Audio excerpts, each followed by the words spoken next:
Well, it depends on who's using that line, right? Hashtag I believe is not a legal principle, nor should it ever be, because you can't believe people based on who they are or the nature of the crime. We would never want that, and historically when that has happened, it's never been to the benefit of the most disadvantaged or the most marginalized. This is Mary Henein. She's Ghomeshi lawyer. Right now she's on CBC being interviewed by Peter Mansbridge about the case itself. Now, I understand that Peter Mansbridge is just asking questions that many people in the public have, but you just cringe when you hear these questions. This part of you just dies. Part of your faith in humanity dies after listening to this. So Mary Henein, she did a good job with this, but I kind of felt like there's some things that she didn't say for professional reasons. You just sense that there's this frustration inside of her. You see it on her face where she's like, as if I'm answering these questions, as if I'm being asked this, as if I have to go over this.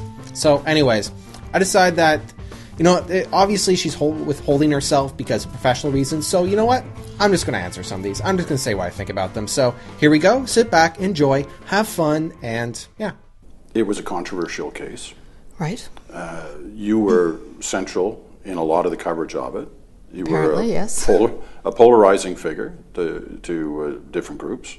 Mm-hmm. How comfortable were you personally with that? Listen, she's a professional. She's one of Canada's top lawyers. She should be comfortable with this. This is probably why Gian hired her. She probably didn't even think about it, probably didn't read Twitter, and probably stayed off the internet on comments on this, because she knew that public perception is irrelevant in court cases. Or at least they should be. Do you respect it when women say you betrayed them? Some women say you betrayed them? Well, we can respect people's right to say things, but that doesn't mean we have to respect what you say. Do you think the same would have been said about a male lawyer? Well, like I don't things think... that were being said about you? No, actually, they would not. Well, because if the genders were reversed, no one would go to him and say, you're betraying men, because, it's not acceptable to see men as a collective. That's why. He would be treated as an individual and not a part of a group. Listen, feminism should be about women being seen themselves as persons, not seeing themselves as a part of team feminism or a part of team women. That's the type of feminism I cannot support, and that's the type of feminism which is toxic. So, no, we can't respect someone who say that. So when they say, as some said, they use that old phrase, there's a special place in hell for women who don't help women. Well, then how come there's not more feminists helping her, supporting her, saying, hey, she's supporting the justice system. She's seeing justice being done. Why aren't they supporting her? Where are they? There are some people defending her. There are some feminists defending her. But how come there's not more? And where is the special place in hell? Does Lucifer sit her between Madeleine Albright and Gloria Steinman and they just nag at her for eternity? And you have to help. Hillary Clinton will always be there for you. And just remember, there's a special place in hell for women who don't help each other. You saw the I Believe Survivors line used a lot before this case started, during the case, and immediately after. See, that's the problem, though. They knew that this case wouldn't work. They knew that there's a problem with the witnesses. So even before the verdict came, they already planned this. They already planned this protest. They knew what was going to happen. They didn't care what the results were. They didn't care that the fact that the witnesses lied. They only cared that, well, you know what? Women weren't believed. Therefore... And by some reasonably prominent people, right. Including prominent politicians. And this is why I don't take politicians seriously. Tom Mulcair, leader of the NDP. Not just a politician, but a lawyer. And that's why I don't trust Tom Mulcair. The guy's a career politician. He used to work for the Conservatives. He used to work for Liberals. Now he's with the NDP. The dude's all over the place. He is a career politician. This is why I don't trust a lot of politicians. He's just virtue signaling to his base. When you hear people use that line, how do you react to that? With disgust. You feel that they were denigrating the system? Listen, in our system, you are innocent till proven guilty. And when you say an accuser is a survivor, you are saying the person they're accusing is automatically guilty. This is eroding due process, just as I said in the last video. And so this is very frustrating, the fact that we have to go over this and we have to explain this to people. But no, they don't want to know. They just want a kangaroo court. Kind of central to the discussion I hope to have with you is, one, was justice served?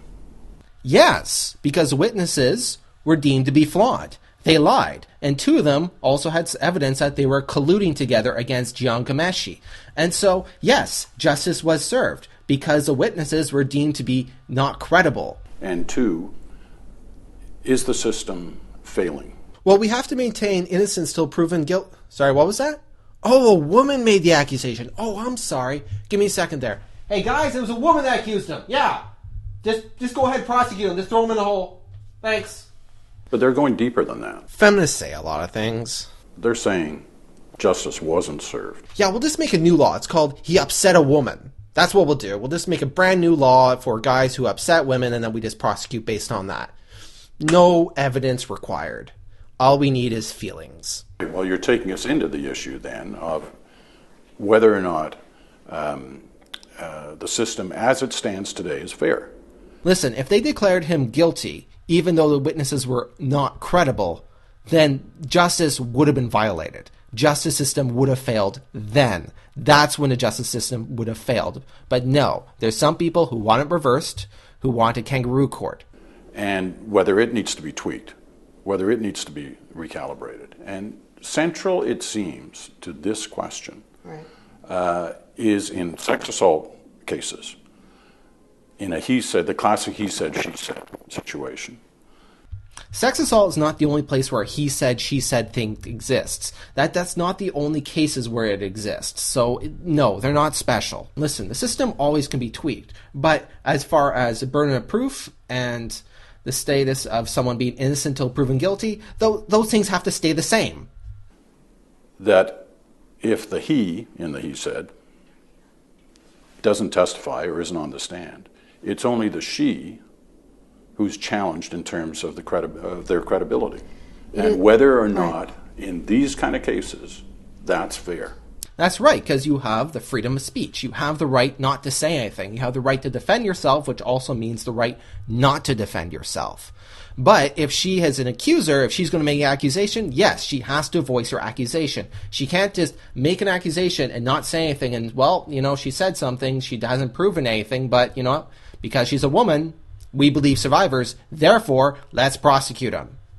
I don't think anybody is challenging the presumption of innocence. What are you talking about? There was a topless protester on her back written, "Women declare Ghomeshi guilty." The issue is, in trials like this, is one of fairness, where the stories of the complainants are challenged.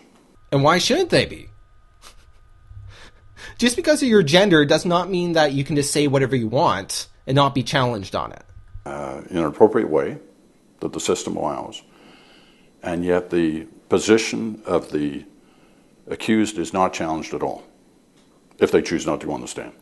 Because he has a right not to say anything. He has a right to remain silent. He has a right not to defend himself. And guess what? The witness is proven to be lying. So they were not credible. Well, that is the question. Is there anything special about a sex assault case? No. I get it when you're talking about a bank robbery or even a murder. No. But a sex assault case shouldn't be treated in any way differently. Well, you've heard some are arguing for that. Yeah, these are the same people who would support the Human Rights Tribunal in Canada. A system that's very exploitive. A system that allows people to exploit other people just over accusations. Right now in Uganda, they made it illegal to be gay. And what's happening is people are being murdered based upon accusations of homosexuality. Now, it doesn't mean that a whole lot of gay people are being outed. What's happening is that if you want to get rid of somebody, all you got to do is accuse them of being gay. That's all you have to do. And then they'll be lynch mobbed. And that's a problem. And so if we set the system where it's easy to get a guilty verdict based on an accusation of sexual abuse, well, then we'll see a rise of people being thrown under the bus by the justice system because people want them gone. Because people don't like them, because people want to get even. That's what will happen. We see this all the time. They're called witch hunts. They're called moral scares. But the other tweeting that was going on is people reacting to you. Right. And, I don't know how active you are on social media. I know you used to be on Twitter and you got out of it. But there was lots on this. So I just want to read you 3. What is this, Jimmy Kimmel just going to get her to read mean tweets? Did you get my reaction? Well, no, because it's good TV. To try to get a sense of how you feel about the kind of things that are being said about you. These are all on Facebook. Here we go, guys. Straight from the clown car. Helen Argyro. Brave Marie Henein. You've just set women's rights and the rights of assault victims back 70 years. Oh, God. I don't... I don't know what to say. Like, why do we have to go over this again? Like, oh God, like this, look at her face. Like, I feel bad for her. Like, she's like, why am I answering this? Why am I listening to these people? I get off social media to get away from this. But no, I have to answer to these numbskulls. Chuck Basty. You are on the wrong side of history, so congratulations on your legacy. Oh, shut up, Chuck. You don't know where history's gonna go. You don't. Don't give me this, you're on the wrong side of history. You don't know what's going to happen. For the love of God. Ugh. Congratulations as being announced on CBC looking like a moron. Marley Revel Brown. Feels like a betrayal from a sister. She owes you nothing. This is why I don't think you should see yourself as a collective. This is why I'm against people seeing themselves as a collective. Because you're trying to align yourself with people who are not connected to you, with people who don't owe you anything. Now, these people weren't alone. There were people defending you and saying good things about you, including some of those who were sitting across from you in this trial. Including men's rights activists. But when you see stuff like that, you know, it seems to go beyond just they were looking for a different result. Mm. They have strongly felt feelings about what happened in that room and the role you played in it. Mm-hmm. Love of God. This is why we don't go by people's feelings. This is why we go by facts, not feelings. Because, well, people who go by their feelings, I'm sorry, are not very intelligent people. They are not. That's not a smart or a wise thing to do, is go by your feelings. And we can't have a legal system based on feelings. Did anybody not get hurt in this case? Thanks to social media, everyone got hurt.